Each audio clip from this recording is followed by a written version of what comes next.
Hey ladies, welcome back to the show. I am your host, Trisha Stefankowitz, a registered dietitian nutritionist. On our episode today, I wanted to talk about this idea of starting to trust our bodies. After the last couple weeks, we've been spending so much time talking about dieting. We've been talking about the language when it comes to dieting. We've talked about the different diets that are popular when we've been talking about different patterns of eating that are probably disguised as dieting. And so today I wanted to bring you a different approach to this and talk to you about this idea of learning to trust your body. When we are constantly in a state that we're dieting, then it's very difficult to be able to tune into what our body needs and to gain that trust that we've somehow lost along the way. When we are little kids, I think we have so much trust in our body, but somewhere along the way, we lose it. And so it's just today we're going to talk about this idea of how do we start to regain that body trust. And so let's dig in a little bit more into this topic of healing our bodies and learning to trust our bodies.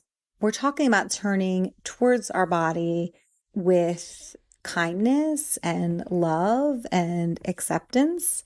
And most of the information that I found out there about body trust was focused on a center called Center for Body Trust, where their sole mission is to be able to find this liberation and learning how to trust their body. And so I want to talk about a little bit about this today.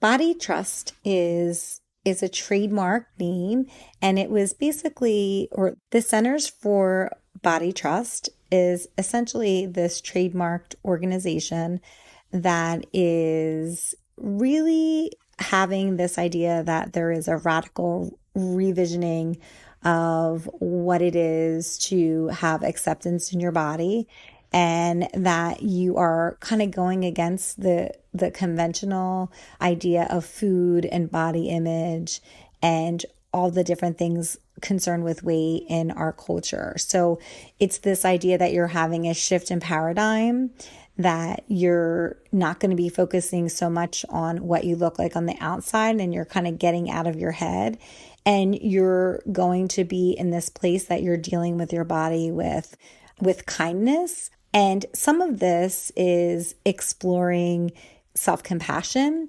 and really rejecting this idea that you need to change, or that something is wrong with your body and that you are the problem. And so much of the time, I think when it comes to dieting, there is this idea that somehow something is wrong with you. So if you are not at a certain weight, or you don't look a certain way, that somehow you are the problem because you're not doing enough to be able to look the way that you desire. And so this idea of body trust is really this idea of rejecting that mentality and really trying to listen to what your body needs and honoring that. Because the idea behind body trust is that your body knows what it needs, and only when you tap into that will you know what it is that your body needs, and that you don't have to judge yourself based on what diet culture is telling you. And I think that the bigger thing in all of this is acknowledging the way that your body's showing up for you, and kind of just getting into a practice that you're learning to have some self-acceptance. So it's not like a diet in any way. It's something that is, or the idea of it is that you find true healing when it comes to your relationship with food. So Body Trust was essentially, or the Centers for Body Trust was designed and developed by a therapist and a dietitian. So the therapist is Dana Sturdivant, and the RD, the dietitian, is Hillary Kinevey. And they basically, I think, were working independently, and then they formed this Centers for Body Trust together, because I think independently they started to feel like they were doing the same things and trying to help clients in a way that maybe wasn't working for clients, and they felt that maybe they were doing more harm than good. And so the goal behind what books they've written and just their institute in general is that they are trying to have women really have this acceptance and to really start to trust themselves with their body. Their philosophy is, when we talk about body trust in general, is this idea that you're taking care of your whole body. And that when it comes to food, so many times we as women think of food based on what it can do to help us lose weight, or we are thinking of food as the composition of food that's going to help with our hunger and cravings and our hormones. And that we are really just focusing on food as like what it can do to provide something within our body, prevent disease. But the approach that they use in this idea of gaining body trust is really interesting, because it makes it, the approach with food is much bigger. So they start to think about this idea of using food as nourishment, food as comfort, food as healing, food as love, connection, and just so much more for different people, different cultures. And there's this idea that with food, which I think probably all of you can agree, and myself included, is that food is relational and it's interactional. And so this idea of body trust is this idea that your body is able to know what it needs, but we have to really start to figure out how to trust it first. And so for so many of us, we've been on diets on and off for so many years. Most women have been on and off diets since they were little. And so it might be 30 years, 40 years, 50 years, whatever, maybe more, maybe less. And so it's just this idea that you are starting to really become in tune and connected with yourself so that you can start to trust what it needs. And the bigger mission here is that there is this idea that like nothing is wrong with you because you're not fitting this ideal, but rather the ideal is wrong. And so it's putting more of the emphasis on like what you need to do and how you feel and what makes you feel good, instead of restricting and depriving yourself to fit an ideal that might not be something that even applies to you, as most times it doesn't. So the background when we talk about body trust is this idea that women in general have a pretty complex and complicated relationship with our bodies. And it's informed by lots of different things. It could have been informed by parents. It could be by your friends, your peers. For most of us, we've had experiences that maybe had us have some shame or discomfort about our body. There is this pervasiveness in diet culture that we need to look a certain way. So that's certainly what you see on TV or magazine covers or what's on social media that kind of forms this ideal. And all of those things really, the more we abide by them or we listen to them, take us away from what is right for us. And so a lot of times I think when you're talking to your friends or you're talking to other women, when we are talking about how we are being quote unquote healthy, so much of that language comes and the words that we use are really tied into diet culture talk because it's so pervasive in our culture, no matter where you live. And so a lot of times when women are talking to other women, it's what you're eating and what you're avoiding. And maybe it's what your body looks like today or how you're feeling or what you want it to look like. And then maybe you're even talking about how much exercise you did or you didn't do. And so a lot of times when women get to this place that they're ready to try this idea of trusting their bodies, it's because they've been doing this diet cycle over and over and over again, and they don't want to keep doing it. They've done the overeating, and then they've done the over restriction, and then the overeating, and then the over restriction and the overeating so many times, and they know they can't keep doing it. And so I think when you're in a place that you're ready to start having some trust in your body, you're probably also in a place where you're just kind of sick and tired of beating yourself up and not wanting to do it anymore. It's really hard in this world that we're living in to really talk about. I think it just gets so tricky when you're talking about bodies and health in one way, but then there's also this idea that you're trying to avoid harm in talking to people about it, right? So like you want to be able to talk to people, at least I think even as a healthcare practitioner, it's like you want to have people do different things and to manage and do certain behaviors so that they can prevent chronic disease and whatever it is that they're trying to avoid.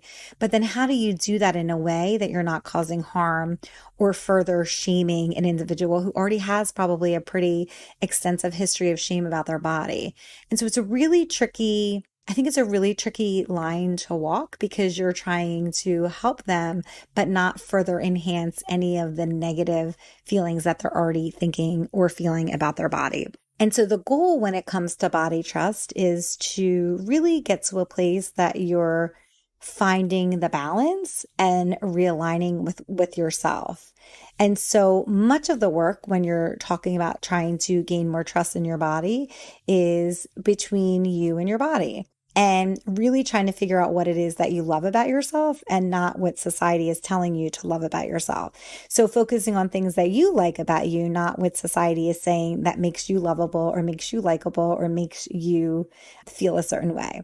So it's this idea that you're going to let go of any of the judgment that you carry for others, but then also letting go of any of the judgment that you carry about yourself too. And so I think a lot of us, we don't really talk about this, but I think a lot of people hold such judgment about their own weight. And it's very easy to then put that on other people. So for instance, and I'm guilty of this too, and I feel like I'm pretty up on some of the stuff with body neutrality, but I do find myself doing this if I'm going to be honest. But you have that coworker that gains weight and then you're saying something about it, or that coworker that lost weight and you're saying something. It's very easy if we're not thinking about it to be like, oh my gosh, what did they do? What's going on? Blah, blah, blah. And so it's this idea that you're kind of getting away from that, because my suspicion is that if you're having some judgment about yourself, you're also going to be able to then do that for other people, because you're just carrying that judgment around. So most of the information, again, when we're talking about body trust, has to do with the centersforbodytrust.com. And basically these authors or these founders of this essentially wrote a book about body trust. The name of their book, if you're really interested in this, is called Reclaiming Body Trust. And their website is centersforbodytrust.com. And so how do they do this? How do these practitioners get to a place that they are talking to women about learning to trust their bodies? Well, first, because all of this sounds really enticing, right? It sounds like, well, who doesn't want to love their body? And who doesn't want to be in a place that you're finding realignment and balance in your life? Well, I think that it can be really difficult for people to take this step because it's very different than how we as women were raised. I think for a lot of times we abide by most of us have some kind of rule or guideline or plan or something that we're following in our head.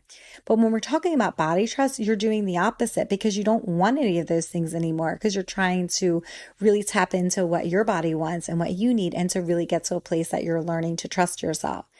So typically there's not going to be a lot of diet talk in that. And I think that could be something that's different. There's no rules or guidelines. So for chronic dieters, it's very different to go from a mindset that you're following rules and that, if you follow those rules, then you can achieve those goals. Because the goal in this idea of having body trust is that you're focusing on your own knowing, but you have to do that work and really kind of start to dive into yourself to really get to that place that you can figure out what the knowing is. They say that when you're working with these practitioners, so you have these two ladies that have the Centers for Body Trust, and they have different programs. And what they say is that everybody is different. Some people lose weight, some people gain weight, some people maintain their weight, and everybody is different. But remember, the goal in programs where in any program where you're trying to heal your relationship with food or your body, the focus is not going to be on weight loss. The focus is more on the healing process of healing that relationship, as opposed to getting to a place that you're losing weight. So it ends up being a non-conventional approach, an approach that people don't always like to go, because I think most people are like, I want to lose weight. I want to lose weight. And some of the other things that can be a little bit tricky is that a lot of this, it just takes time to rebuild that relationship with yourself and to rebuild trust with yourself. And it tends to be these small acts that you do repeatedly over time. And so you're not going to get that quick fix that a lot of people want. So I think you have to most women that are intrigued by this idea of body trust are probably in a place that they've done everything for so long and nothing has worked. So they're in a place that they want to do something different. And so there's a lot of experimentation that goes on because you're trying to figure out what is right for you and your body. So how does this process work? How do these women help reclaim reclaim your body. So they typically follow three steps. And the first is the rupture, the second is the reckoning, and the third is the reclamation. So the first step is called the rupture. It's this idea of exploring your story when it comes to your relationship with your body and how you used it to help you survive and cope in the world. What's so interesting is if you go on the centersforbodytrust.com, they have a part there and they have this button that you can click on and it talks about story prompts. And if you open it up, and I'll leave this in the show notes because that way you can get some more information about it. They ask you some questions, they prompt you with some questions, and I think they're really interesting. And the idea is to really try to explore this idea of what happened in your life that impacted the relationship that you had with your body. Like what happened that changed you from that like little girl who didn't even think about her body to being someone who has this distorted relationship, this disconnected relationship with your body, as most of us have. And so I'm reading some of the questions and it's things that I've never really tapped into. So I'm going to read a couple of them to you because I think it's really, if this is a topic that you are interested in, this idea of reconnecting with yourself and having trust when it comes to your body, I think some of these questions are pretty valuable. So some of the questions I asked, there's a couple, but one of them is, when and how did you first get the message that your body was a problem? When did you first try to change your body? When was your first diet? And when did you hit diet bottom? And what happens in between? How did your relationship with your body morph and change over the years? So how did it change as you entered puberty, as you entered high school, adulthood, middle age, senior years? And what experiences have affected this lifelong relationship with your body? What kind of struggles have you had with food? When did they begin? What happened over time? And I think this one's really interesting. If you wrote a letter to your body, what would you say? And then they end it with, what are you no longer willing to tolerate? So those aren't all the questions. There's a couple writing prompts in there that if you're interested in, I would definitely look into that. I just find it really interesting because how many of us have really taken that? As I'm reading some of these prompts, I've never explored some of these things. So it would be really interesting. I think I'm actually going to do that, kind of dive into this a little bit deeper, so that I can get to a place that I'm having a little bit more trust. So maybe that's something that you're interested in too. The second step is called the reckoning. And in this step, these practitioners really start to, I think they call this as like the hard part when you read that book. And so this is really, I think, this part where you're like coming to Jesus and you're thinking, gosh, what hasn't worked? Maybe you're having some grief about what your body looks like after you've had a baby or an injury or just maybe years of being sedentary. And really, you get really into this idea of what hasn't worked, really figuring out if there's anything that will work for you or what is next for you. And I think this is probably a really hard stage because it's like the body grief, right? The hard part. And I think this is the part where you're in this place where you're, okay, what's the truth for me? What does that look like? So it's a lot of hard work. I mean, even looking at those questions, I think that's probably some hard work to first kind of explore the history of your body, but then really digging into what hasn't worked in the past. What are you willing to do? And then moving forward, I think that can be tricky. So my guess is that's why they're also using a therapist and a dietitian to kind of help you explore what that looks like for you, with the goal of having some kind of freedom from the relationship that you're having with food and your body at present. And then the last step is called the reclamation. And it's this idea that you are reclaiming yourself, that you are starting to own yourself, that you are in this place that your voice matters and that you are in charge of you and you know what it is that's going to help make you trust your body. And so it's this idea that you're reclaiming, or they say it's this, that you're reclaiming your body, your voice, your story, and your own damn self. So if you're interested in this idea of body trust, you should definitely look into this website, centersforbodytrust.com. And again, they're on their website. They talk about this idea of the kind of your body story. And that's when the body story prompts button is there that you can check out. And then they also have some books for you on their websites that also helps to reclaim your body trust in addition to their book. So remember, the name of their book, and I'll put all this in the show notes, is called Reclaiming Body Trust. But they also recommend other books too that they recommend. Some of the books they recommend are The Journey of Radical Permission. I'll put this in the show notes too. They talk about Cheryl Strayed book, Tiny Beautiful Things.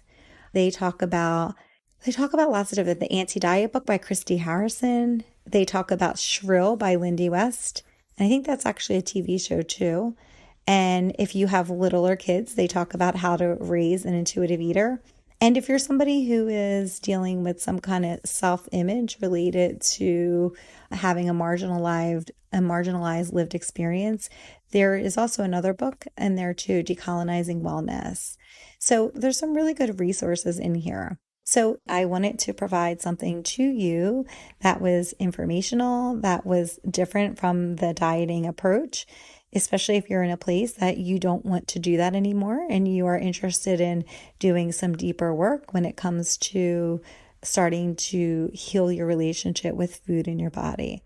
Thank you so much for listening today. I will leave that information for you in the show notes so that if it is something that interests you, you can go check it out. They have a lot of really good resources on their website. I will see you guys back here next week. Have a good week. Thanks so much for listening to this episode.